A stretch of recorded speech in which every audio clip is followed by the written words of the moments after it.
Mon fiancé m'a piégée avec une fausse grossesse, mais sa mère a exigé que je paie pour son bébé illégitime et que je l'élève, déclenchant une guerre sans pitié. Merci d'être ici avec moi aujourd'hui. J'espère que tu passes une journée merveilleuse où que tu sois.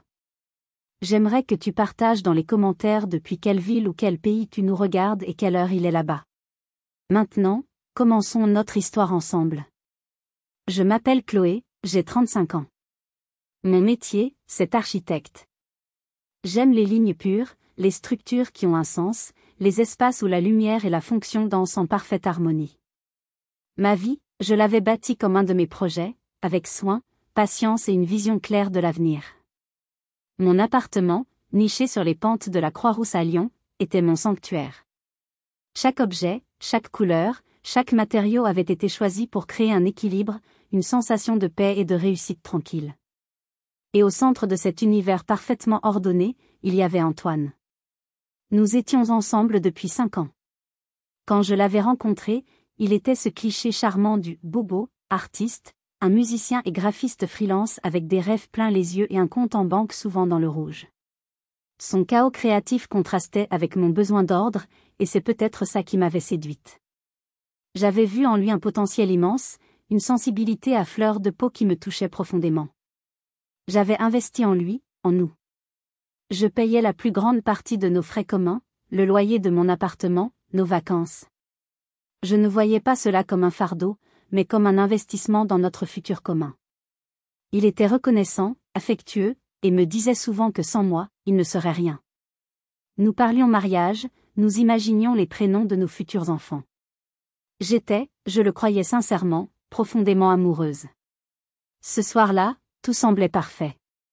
J'avais organisé un petit dîner pour fêter une excellente nouvelle, j'avais remporté un concours important, le projet de rénovation d'un petit théâtre historique au cœur de la ville. C'était une consécration. Nos amis les plus proches étaient là, ma meilleure amie Sophie, toujours franche et pétillante, et Hugo, le meilleur ami d'Antoine, accompagné de sa compagne. L'ambiance était chaleureuse, les rires fusaient dans la lumière tamisée de mon salon. Le vin était bon, le repas réussi. Je me sentais flotter sur un petit nuage de bonheur. Au moment du dessert, alors que je revenais de la cuisine avec un fondant au chocolat encore tiède, Antoine s'est levé. Un grand sourire illuminait son visage, ce sourire qui m'avait fait fondre tant de fois. Il a pris ma main, son regard brillant d'une émotion que je n'avais jamais vue. « Mes amis », a-t-il annoncé d'une voix forte et théâtrale, « la plus belle nouvelle de la soirée n'est pas celle de Chloé. » Un silence s'est fait. Tous les regards étaient tournés vers nous. Il a resserré sa prise sur ma main, s'est tourné vers moi et a lâché la bombe.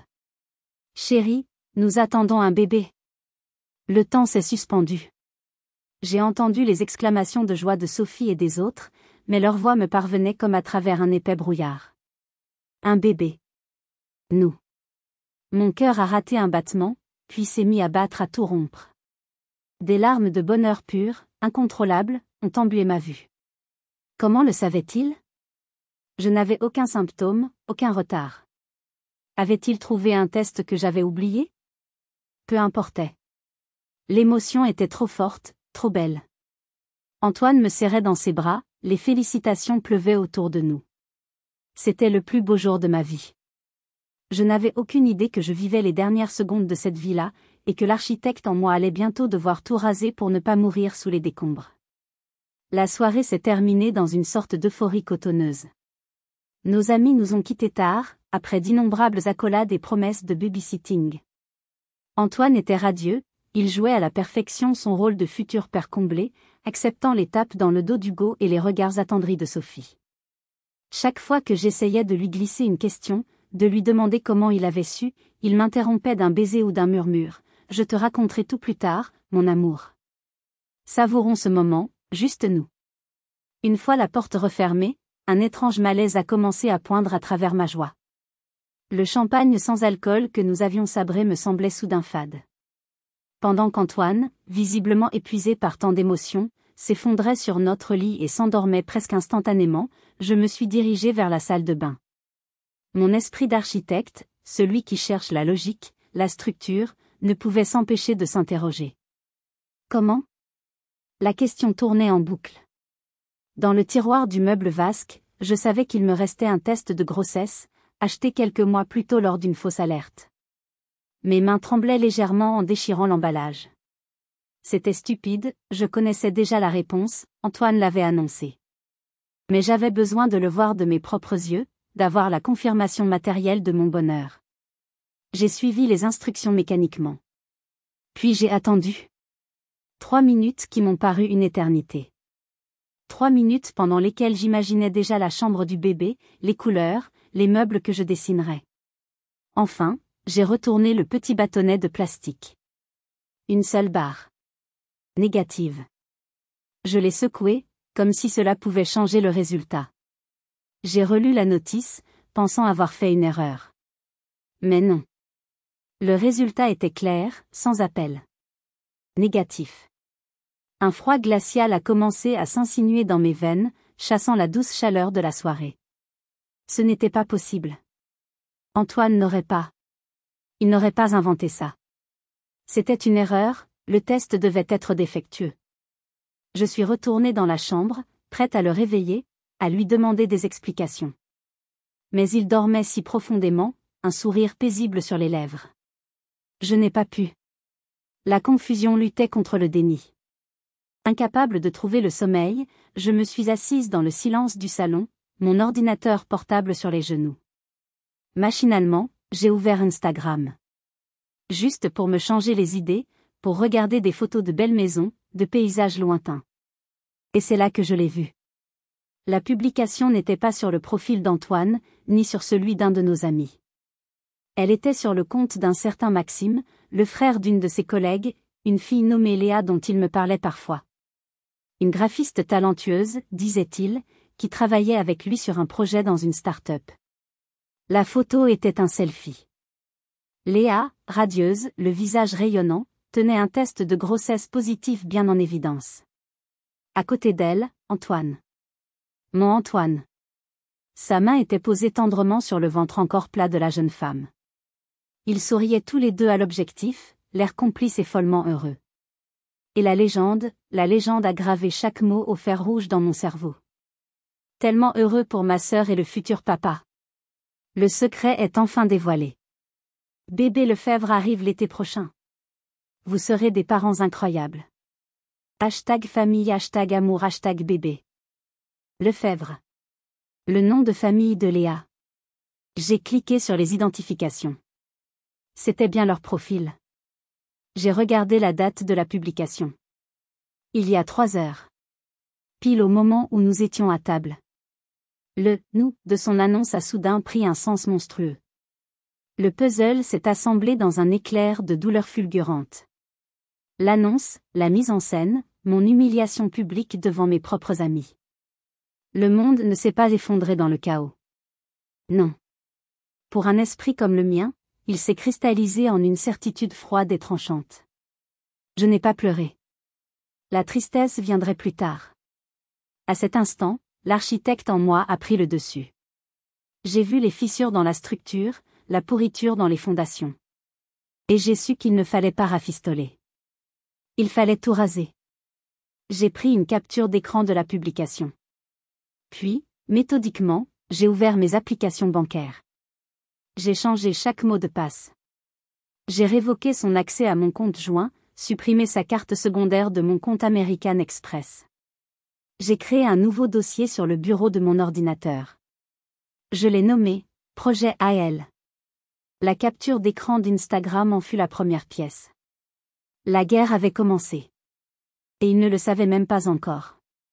Le lendemain matin, le soleil filtrait à travers les grandes fenêtres du salon, projetant des carrés de lumière sur le parquet. La scène était paisible, presque ironiquement. J'étais assise dans un fauteuil, une tasse de café noir à la main, que je n'avais pas touchée. Je n'avais pas dormi.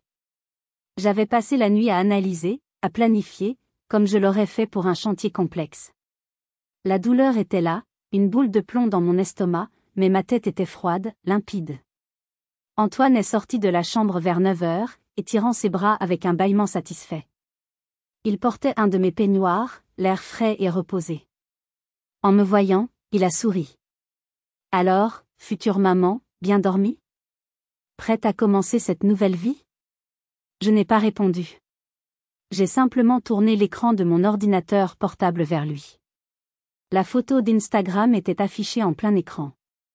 Lui, Léa, sa main sur son ventre. Son sourire s'est figé. Une fraction de seconde de panique pure a traversé son regard avant qu'il ne reprenne le contrôle. Il a tenté le bluff. Qu'est-ce que c'est que cette connerie? Un montage? Ne me prends pas pour une idiote, Antoine. J'ai vu le profil de son frère. J'ai tout vu. Alors je te repose la question. Qui est, nous, exactement? Le masque est tombé. Il a passé une main nerveuse dans ses cheveux, évitant mon regard. Il s'est assis lourdement sur le canapé en face de moi. Chloé, écoute. C'est compliqué. Non, c'est très simple. Tu m'as humiliée hier soir.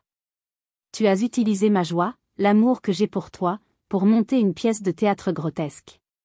Maintenant, je veux la vérité. Toute la vérité. Il a soupiré, un soupir d'homme pris en faute. Il a avoué. Une liaison de 4 mois.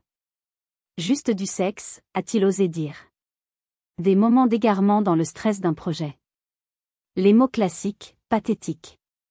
Il a juré que ça ne comptait pas, que c'était fini, qu'il allait rompre avec elle. Elle est tombée enceinte, Chloé. C'était un accident.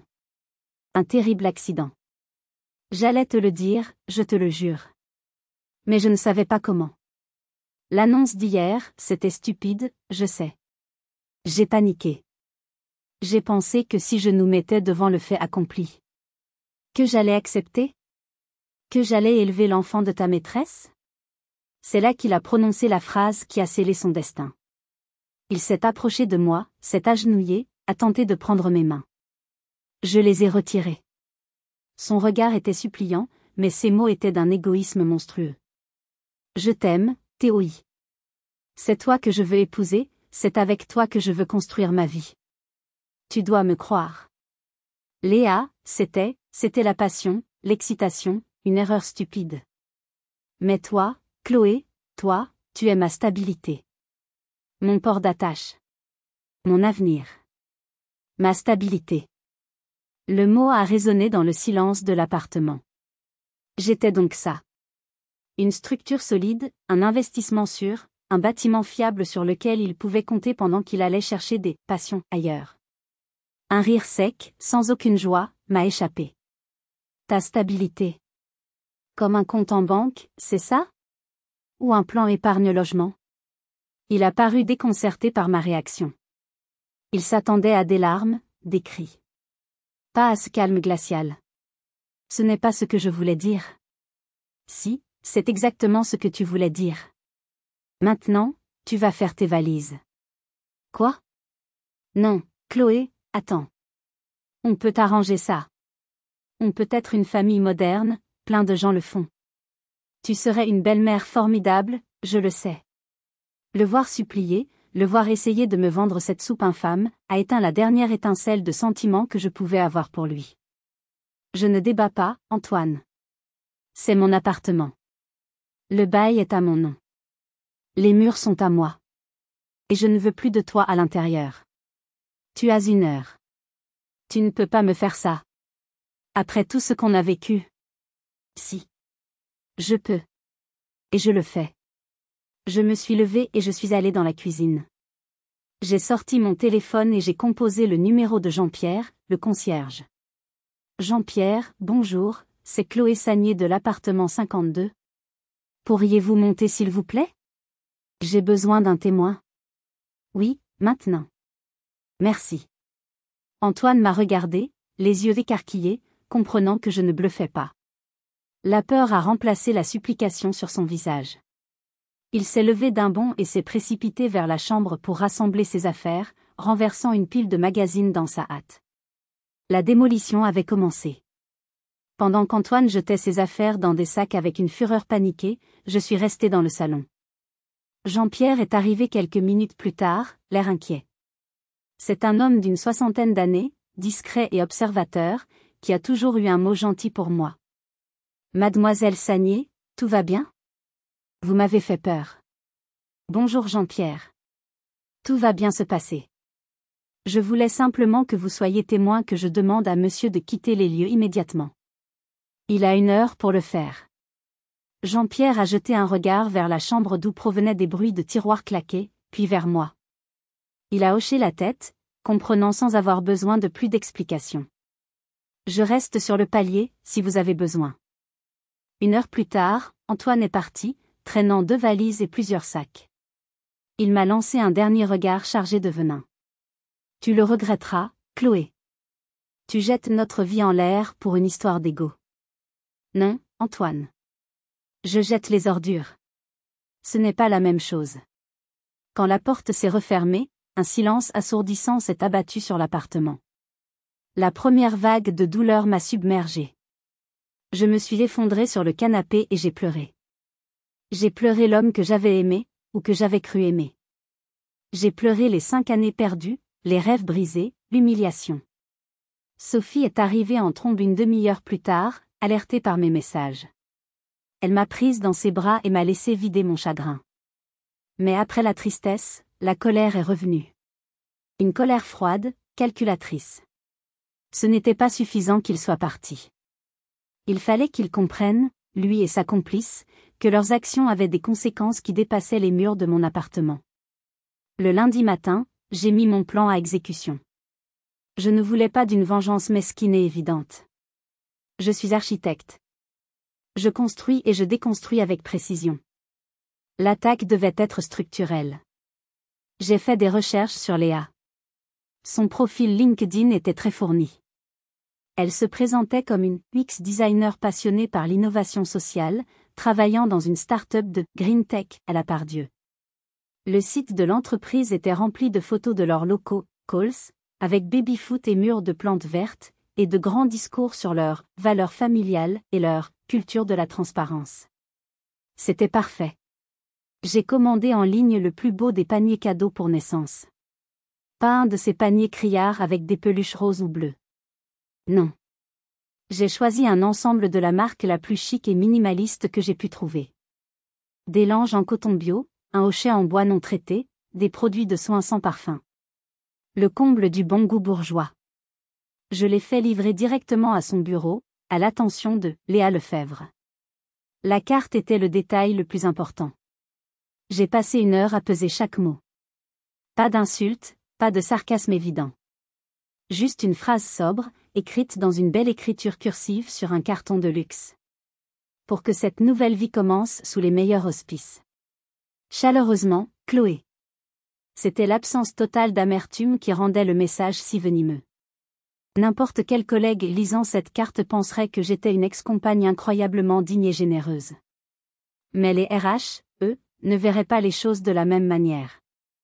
Une employée recevant un cadeau de naissance de la fiancée de son amant, fiancée que ce dernier venait de quitter.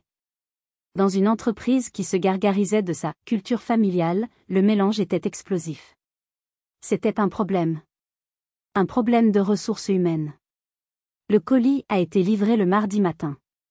L'explosion a eu lieu le mardi après-midi. Mon téléphone a vibré. C'était Antoine. Je n'ai pas répondu. Il a laissé un message vocal, hurlant, presque inintelligible. Espèce de garce manipulatrice. Tu as tout foutu en l'air. Léa a été virée. Virée. À cause de toi. Elle a été convoquée par les RH, ils ont parlé de comportement non professionnel et de situation créant un trouble. Ils ont mis fin à sa période d'essai. Tu es contente? Tu as ruiné sa vie. J'ai écouté le message, impassible. J'ai sauvegardé le fichier audio dans mon dossier, projet AL. Puis j'ai bloqué son numéro. Non, je n'avais pas ruiné sa vie. J'avais simplement exposé la leur. Et les fondations n'avaient pas tenu. Après l'épisode du licenciement de Léa, j'ai eu droit à quelques jours de silence. Un silence lourd, menaçant, comme le calme avant une tempête. Je savais que ce n'était pas fini. Antoine était faible, mais sa mère, Brigitte, était d'une autre trempe. Je l'avais toujours sentie fausse, mielleuse en surface mais dure comme l'acier en dessous. Elle vénérait son fils, le considérant comme un artiste incompris que le monde, et surtout moi, se devait de soutenir. La perte de sa stabilité financière n'allait pas lui plaire. Le samedi matin, alors que j'essayais de trouver un semblant de normalité en réorganisant ma bibliothèque, l'interphone a sonné. La voix d'Antoine, déformée par l'appareil, a retenti. « Chloé, c'est moi. Ouvre, il faut qu'on parle. Je ne suis pas seule. » Mon cœur s'est serré. Je savais qui était avec lui. Sophie m'avait prévenu.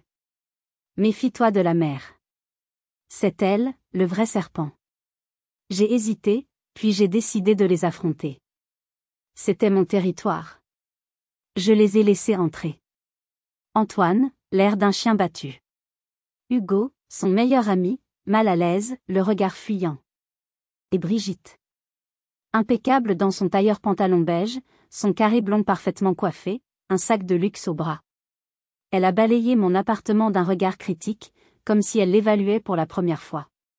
Elle n'a pas perdu de temps en salutations. Elle a pris les choses en main avec l'assurance d'une femme habituée à commander. « Chloé, asseyons-nous. Il faut que nous ayons une conversation d'adultes. » Nous nous sommes installés dans le salon, une tension palpable dans l'air. C'est Brigitte qui a mené l'interrogatoire, ou plutôt, le procès. « Je sais que vous êtes peinée, ma chère. C'est naturel. Mon fils a fait une bêtise, une terrible bêtise. Il est le premier à le regretter, n'est-ce pas, Antoine ? » Antoine a marmonné un « oui, maman », à peine audible. Mais, a-t-elle poursuivi en posant ses mains manucurées sur ses genoux, jeter 5 ans de votre vie commune pour une erreur de parcours. Est-ce vraiment raisonnable ? Vous êtes une femme intelligente, Chloé.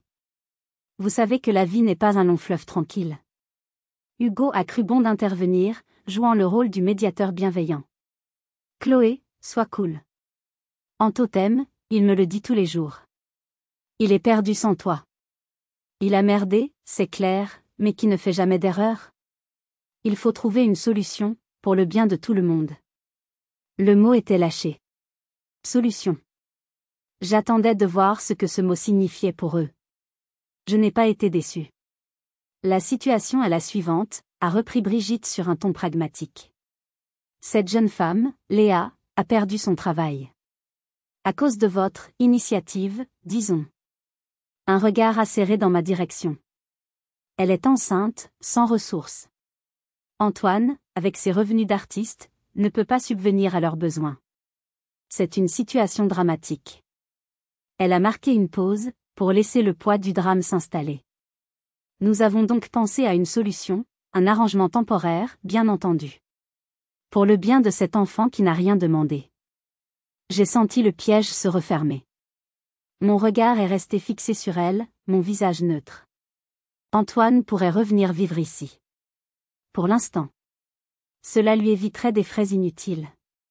Et, nous pensions que vous pourriez peut-être envisager de verser une petite pension à cette jeune femme. Juste le temps qu'elle se remette sur pied, qu'elle retrouve un travail après son congé maternité. Une aide discrète. Pour le bébé. Le souffle m'a manqué. L'audace, le culot monstrueux de cette demande me laissait sans voix. Il n'était pas juste en train de me demander de pardonner. Il me demandait de payer. De financer l'infidélité de mon fiancé, d'héberger le père et de subventionner la mère. J'ai tourné la tête vers Antoine. Il fixait le sol, incapable de croiser mon regard. Hugo hochait la tête, l'air de dire que c'était une proposition pleine de bon sens. J'ai posé ma tasse de café sur la table basse, le son de la porcelaine sur le verre résonnant dans le silence. Laissez-moi voir si j'ai bien compris. Vous êtes en train de me demander, à moi, de prendre en charge financièrement mon ex-compagnon et sa maîtresse, pour qu'ils puissent élever leur enfant confortablement ? Le tout, sous mon toit. Brigitte a eu un petit sourire condescendant. Quand on aime, on ne compte pas, Chloé. Et puis, soyons honnêtes, vous avez les moyens. C'est une question de décence. Pensez à ce bébé. C'était la phrase de trop. Pensez au bébé. L'ultime chantage émotionnel. J'ai sorti mon téléphone de ma poche, je l'ai posé sur la table et j'ai appuyé sur le bouton « Stop » de l'enregistreur vocal que j'avais discrètement enclenché en allant leur ouvrir. « Parfait », ai-je dit d'une voix soudainement forte et claire. Je suis contente d'avoir un enregistrement de votre solution décente. Je pense que mon avocat trouvera ça très intéressant.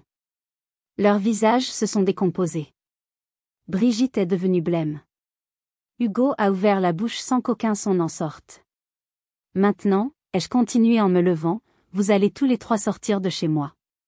Et si l'un d'entre vous essaie de me contacter à nouveau, de quelque manière que ce soit, cet enregistrement sera la première pièce d'une plainte pour tentative d'extorsion.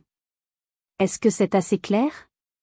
Ils sont partis sans un mot de plus, laissant derrière eux une odeur de défaite et de parfum cher. J'ai verrouillé la porte à double tour. La guerre venait de monter d'un cran. L'échec de leur intervention a marqué le début d'une nouvelle phase, plus insidieuse, la guerre d'usure.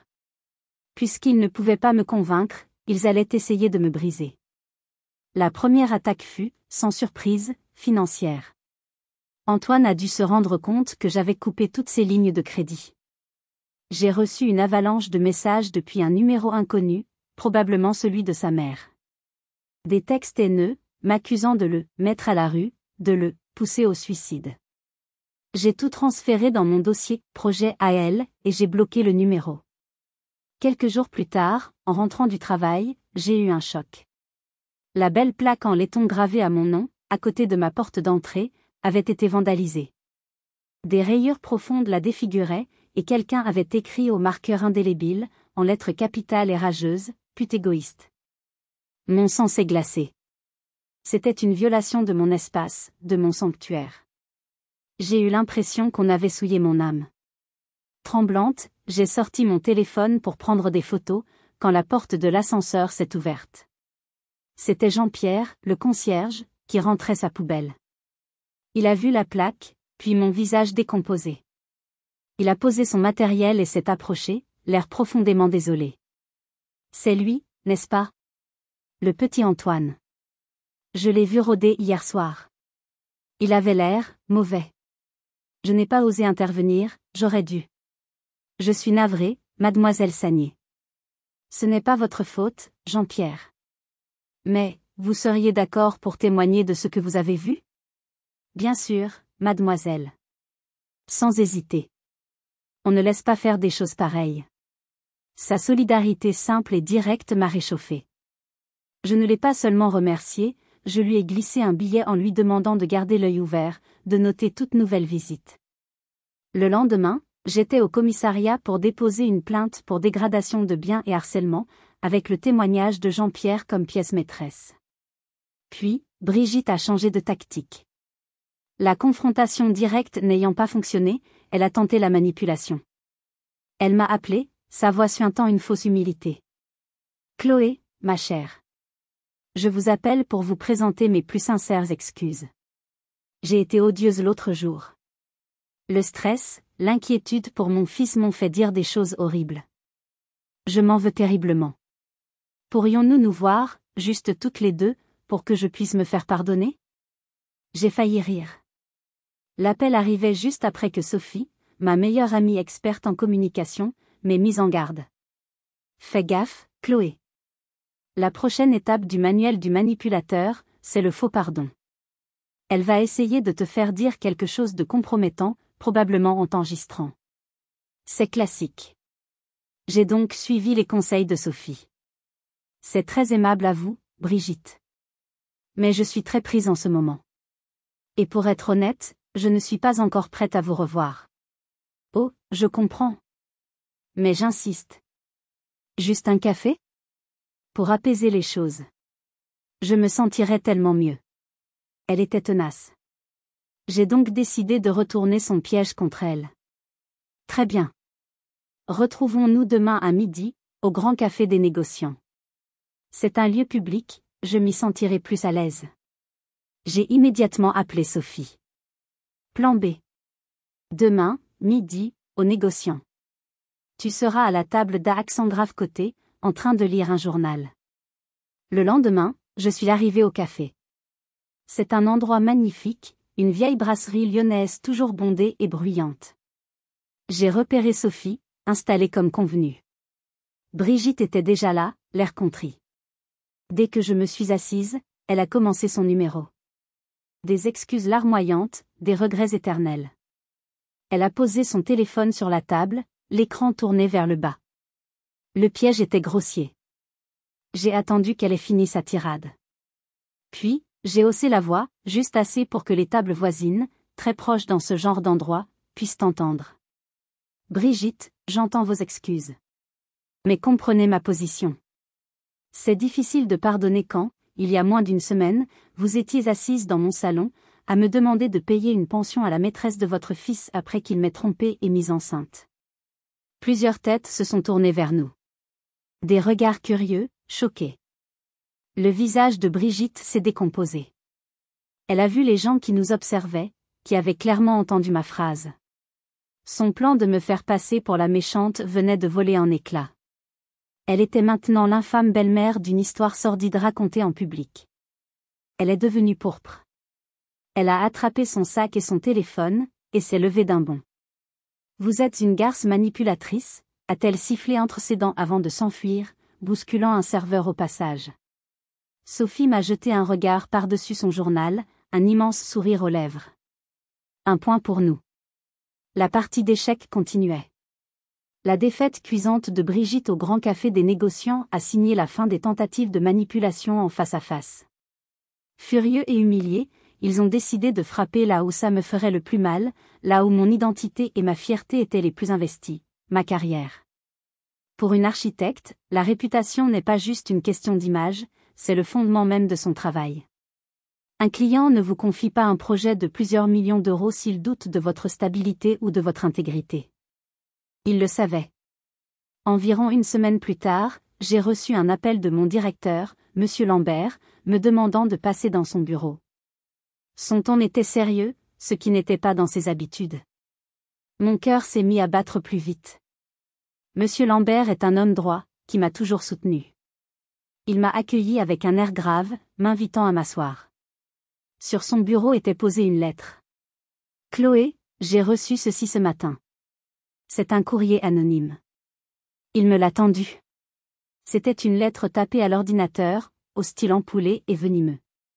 Elle m'accusait, sans me nommer directement mais en donnant suffisamment de détails sur mon dernier projet pour que je sois identifiable, de souffrir d'un burn-out sévère et d'une dépression nerveuse masquée. L'auteur anonyme s'inquiétait de ma fiabilité et de ma capacité à gérer des projets d'envergure dans mon état psychologique fragile, suggérant que le cabinet prenait un risque considérable en me gardant sur des dossiers importants. La lettre se terminait par une phrase insidieuse : « Il serait tragique que la réputation de votre cabinet soit entachée par les problèmes personnels d'un de vos collaborateurs. » C'était signé « Un ami qui vous veut du bien ». Le style, la lâcheté, la précision de la menace. C'était du Brigitte tout craché, probablement avec l'aide d'Antoine pour les détails professionnels. J'ai relevé la tête, mon regard croisant celui de mon directeur. Je pouvais y lire de l'inquiétude, mais aussi une question. Heureusement, j'avais anticipé ce genre d'attaque. Après l'épisode de la plainte pour vandalisme, j'avais demandé un bref entretien avec lui. Je ne lui avais pas tout raconté, mais je l'avais prévenu. Je traverse une rupture personnelle extrêmement difficile, lui avais-je dit. Mon ex-compagnon et sa famille ne l'acceptent pas. Il est possible qu'il tente de me déstabiliser, y compris professionnellement. Je tenais à ce que vous le sachiez en toute transparence. Cette démarche, à l'époque, avait été un pari. Mais elle s'est avérée payante. C'est eux, n'est-ce pas, a simplement demandé M. Lambert. J'ai hoché la tête. C'est leur dernière tentative. Je suis désolé que cela rejaillisse sur le cabinet. Il a pris la lettre, l'a relue, puis l'a déchirée en 4 morceaux qu'il a jetés à la poubelle avec un geste de dégoût. Chloé, votre vie privée ne me regarde pas. Ce qui me regarde, c'est votre travail. Et votre travail est irréprochable. Ce document est une calomnie, et il finit là où est sa place, à la poubelle. L'affaire est close. Un immense soulagement m'a envahi. Mais l'histoire ne s'est pas arrêtée là. 2 jours plus tard, j'ai appris qu'ils avaient franchi une nouvelle ligne. Ils avaient réussi à trouver le nom du président de la Fondation Mérieux, mon client le plus prestigieux, celui pour qui je concevais le nouveau centre culturel. Ils lui avaient envoyé un email, une version encore plus alarmiste de la lettre, parlant de mes crises de larmes au bureau et de mes absences injustifiées.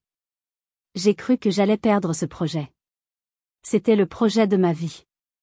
J'ai immédiatement appelé le président de la fondation, le cœur au bord des lèvres, pour m'expliquer. Sa réponse m'a stupéfiée. « Chère Chloé », m'a-t-il dit d'une voix calme et amusée, « j'ai bien reçu cet email étrange. Laissez-moi vous dire 2 choses. Premièrement, mon assistante a fait une petite recherche sur le nom de votre ex-compagnon. Apparemment, vous n'êtes pas la première femme financièrement à l'aise avec qui il a une rupture difficile. Deuxièmement, votre transparence et votre professionnalisme depuis le début de notre collaboration sont notre seule boussole. Nous vous avons choisi pour votre talent, pas pour votre vie personnelle. Maintenant, si nous pouvions parler des plans de l'acoustique de l'auditorium. » J'ai raccroché, abasourdi. Non seulement leur attaque avait échoué, mais elle s'était retournée contre eux. En essayant de me faire passer pour instable, ils avaient révélé leur propre nature toxique. Et en faisant preuve de transparence, j'avais renforcé la confiance de mon client le plus important. Ils avaient voulu saboter mes fondations professionnelles, mais n'avaient réussi qu'à tester leur solidité. Et elles avaient tenu. Ayant échoué à m'atteindre personnellement et professionnellement, Brigitte a sorti l'artillerie lourde de la femme de son âge et de son milieu, la guerre de la réputation au sein de notre cercle social. C'est une guerre qui ne se mène pas avec des armes à feu, mais avec des chuchotements, des insinuations, versions modernes, des publications Facebook. Elle a créé un groupe privé, mais facilement accessible, intitulé « Soutien à Antoine, un artiste au cœur brisé ». Le titre seul était un chef-d'œuvre de manipulation.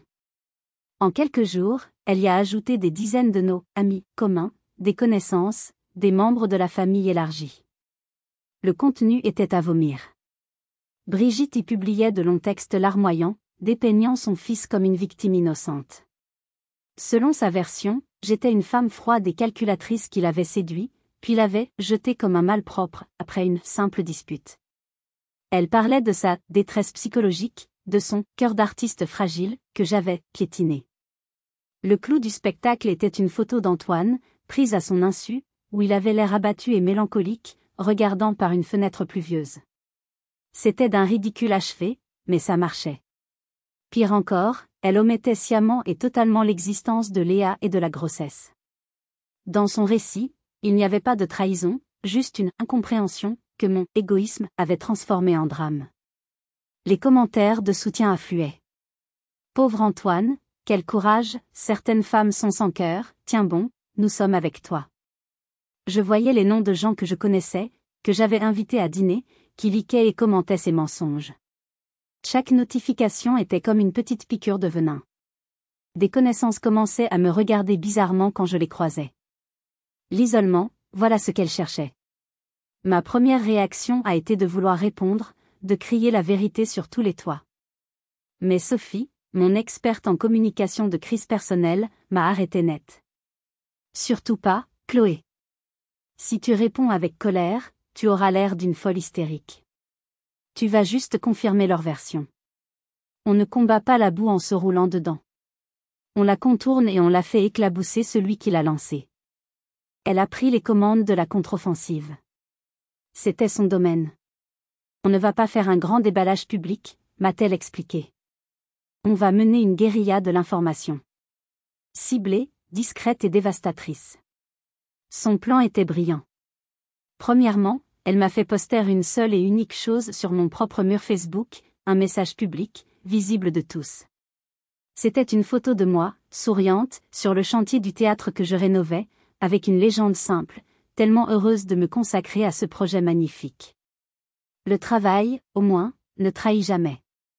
Merci à tous ceux qui connaissent la vérité pour leur soutien discret mais précieux. C'était une façon de dire « je vais bien, je suis au-dessus de ça », et les vrais savent. Deuxièmement, Sophie a activé son propre réseau.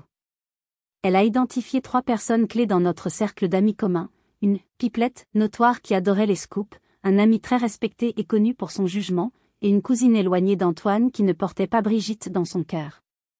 À chacune, elle a fuité une information différente, en leur faisant jurer de garder le secret, sachant pertinemment qu'elle ferait tout le contraire. À la pipelette, elle a raconté, off the record, l'histoire de la demande de pension pour la maîtresse. Aux copains respectés, elle a glissé une copie de la plainte pour vandalisme. Et à la cousine, elle a fait écouter un court extrait de l'enregistrement où Brigitte disait « Vous avez les moyens, c'est une question de décence ». L'effet a été celui d'un virus. La vérité ne s'est pas répandue par une annonce officielle, mais par le bouche à oreille, ce qui la rendait encore plus crédible. Les gens avaient l'impression de découvrir les « dessous » de l'affaire. En moins de 48 heures, le ton sur le groupe de Brigitte a radicalement changé. Des commentaires ont commencé à apparaître. « Attendez, j'ai entendu dire qu'il y avait une autre femme, et un bébé, c'est vrai qu'elle a porté plainte pour des dégradations. Brigitte, pouvez-vous clarifier cette histoire de demande d'argent ?» Prise de panique, Brigitte a commencé à supprimer les commentaires embarrassants, ce qui n'a fait qu'attiser les soupçons. Le groupe de soutien est devenu un tribunal où elle était l'accusée. 2 jours plus tard, acculée et humiliée, elle l'a supprimé. La bataille de l'opinion publique était gagnée. Sans que j'aie eu à écrire un seul mot de colère. J'avais laissé la vérité faire son travail, et elle avait été, comme toujours, implacable. Je pensais avoir atteint le fond de leur bassesse, mais je me trompais. La vérité, parfois, a plusieurs couches, comme un oignon pourri. Et j'étais sur le point de peler la dernière. Quelques jours après la débâcle du groupe Facebook de Brigitte, j'ai reçu une demande de message sur Instagram. Le nom ne me disait rien, Élodie Martin. Le message était court et direct. « Bonjour Chloé, vous ne me connaissez pas. J'étais la meilleure amie de Léa. » Le mot « était » est important. Ce qu'elle et Antoine vous ont fait est immonde, mais pour être honnête, ça ne me surprend qu'à moitié. Si vous avez besoin de parler ou d'informations, je suis là. Je ne supporte plus de garder ça pour moi. Mon premier réflexe a été la méfiance. Était-ce un autre piège? Une tentative de soutirer des informations? J'ai montré le message à Sophie. C'est un risque, a-t-elle admis. Mais ça peut aussi être une mine d'or. Sois prudente. Propose-lui un lieu public. Et écoute plus que tu ne parles. J'ai donné rendez-vous à Élodie dans un petit café tranquille, loin de mes quartiers habituels. C'était une jeune femme au regard intelligent et fatigué. Elle est allée droit au but. Je ne suis pas là pour excuser Léa, a-t-elle commencé. On était amis depuis le lycée. Mais ces dernières années, elle avait changé. Elle était devenue obsédée par l'argent, par le statut. Elle voulait une vie de luxe, et elle était prête à tout pour l'avoir. Élodie m'a raconté comment Léa avait ciblé Antoine. Elle savait qu'il était avec moi, elle connaissait ma situation professionnelle. C'était précisément ce qui l'intéressait. Antoine est faible et vaniteux, a dit Élodie. C'était facile pour elle de le séduire. Elle lui a vendu le rêve d'une passion dévorante, tout en lui faisant miroiter la possibilité de garder le confort que tu lui offrais. Puis elle a lâché la bombe. La véritable nature du complot. La grossesse n'était pas un accident, Chloé. C'était le plan. J'ai senti un haut le cœur. Le plan? Oui. Le plan était qu'elle tombe enceinte. Ensuite, Antoine devait te l'annoncer, jouer la carte de l'homme perdu et repentant, et te supplier de l'aider à assumer. Ils étaient persuadés que ton désir d'enfant et tes sentiments pour lui te pousseraient à accepter cette situation folle. Le but ultime? Que tu les finances tous les deux. Qu'ils vivent dans ton appartement, avec ton argent, pendant que tu élèverais leur enfant. C'était ça, le grand projet. L'annonce publique qu'il a faite au dîner, c'était pour te mettre au pied du mur, pour qu'il te soit plus difficile de refuser devant tes amis. Chaque mot était comme un coup de poignard. Ce n'était donc pas juste une trahison, une lâcheté. C'était une conspiration. Froide, calculée, préméditée. Mais pourquoi tu me dis tout ça maintenant, ai-je demandé, la voix tremblante. Le regard d'Élodie s'est durci. Parce que quand Léa a été virée, elle m'a accusé de l'avoir trahi, d'avoir parlé. Elle m'a traité comme une moins que rien. Et puis, j'ai vu la campagne de diffamation que sa future belle-mère a lancée contre toi. C'en était trop. Vous n'êtes pas sa première victime. Qu'est-ce que vous voulez dire? Et là, Élodie a pelé la dernière couche de l'oignon. Il y a 3 ou 4 ans, Antoine a eu une histoire similaire.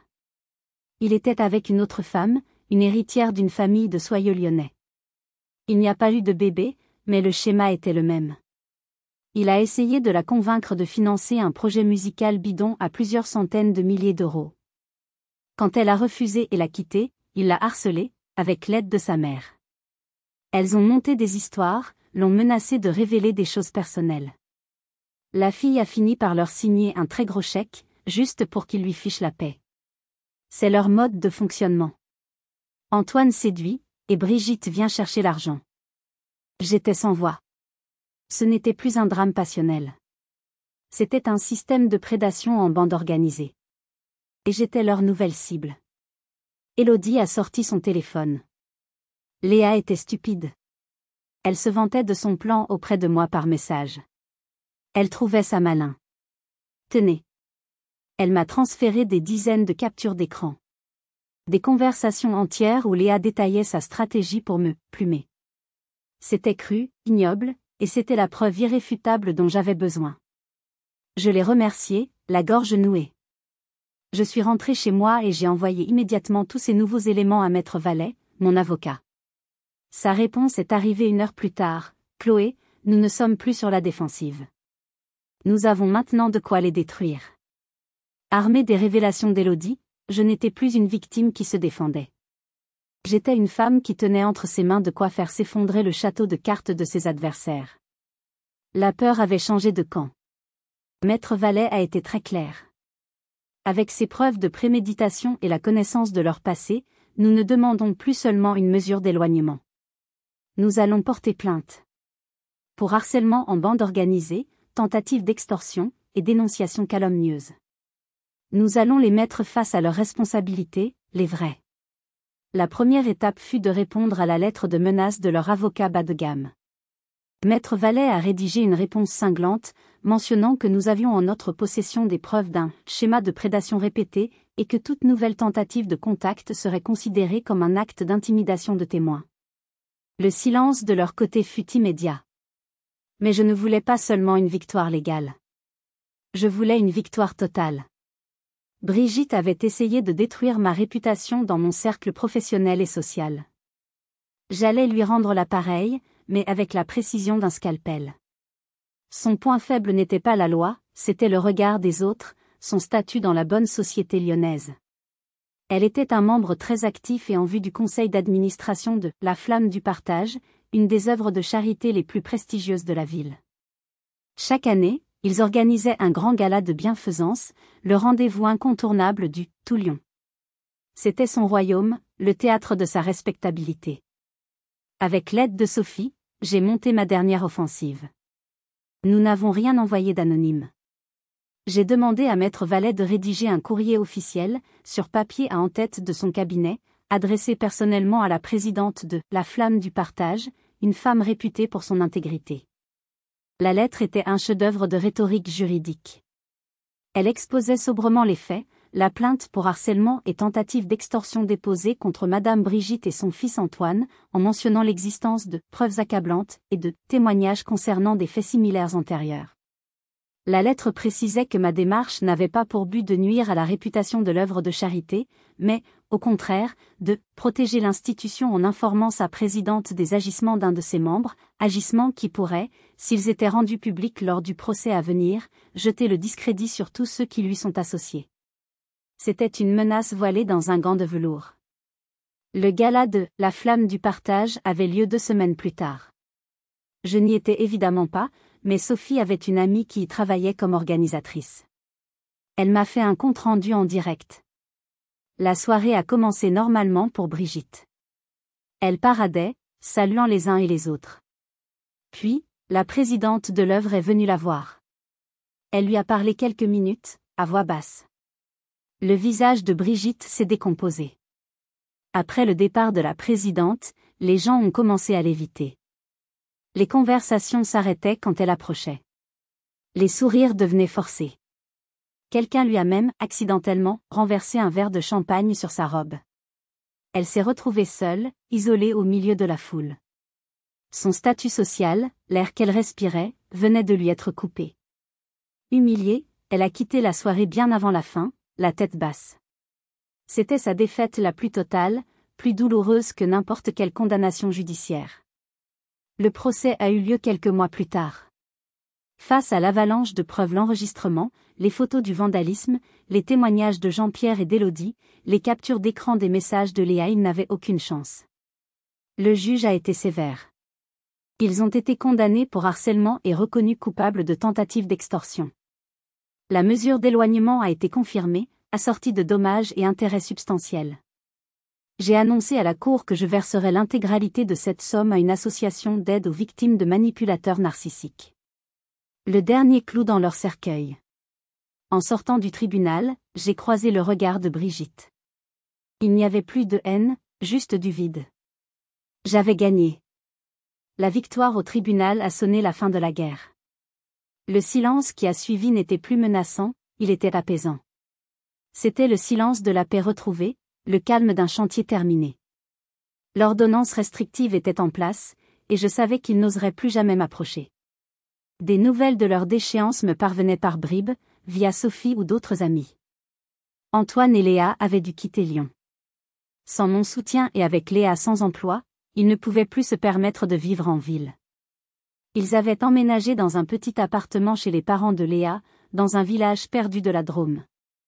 La passion n'avait visiblement pas survécu à la précarité. Un ami commun les avait croisés dans un supermarché hard discount, en pleine dispute au-dessus d'un paquet de couches premier prix.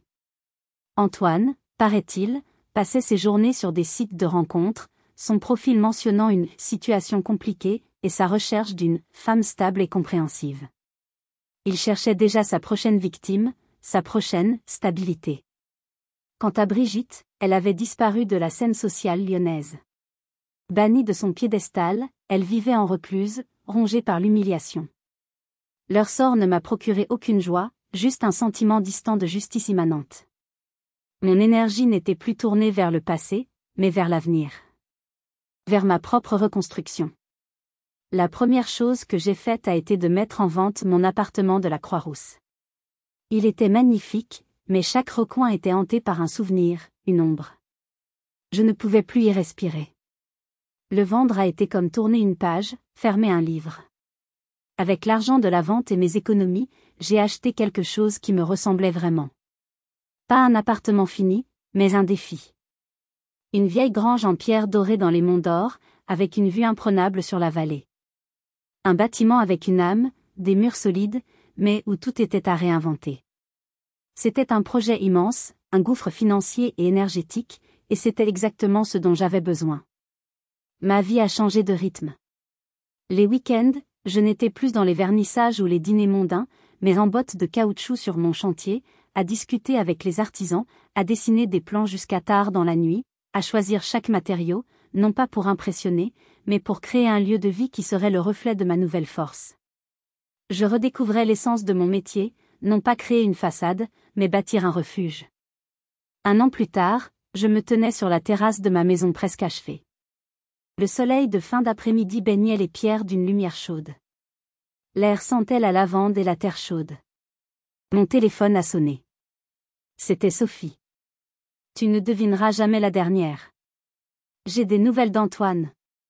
Il a essayé de draguer ma nouvelle stagiaire. Il lui a raconté qu'il était un père célibataire abandonné par une femme instable qui lui avait volé tout son argent. La gamine a failli le croire, jusqu'à ce que je lui montre un ou tout article de presse sur son procès. Il est pathétique.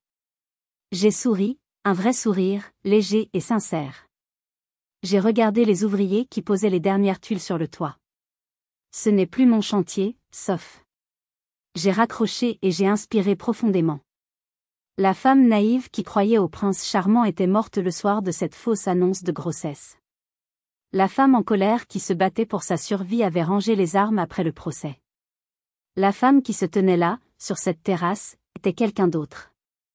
Une femme qui savait que les fondations les plus importantes ne sont pas celles que l'on voit, mais celles que l'on porte en soi.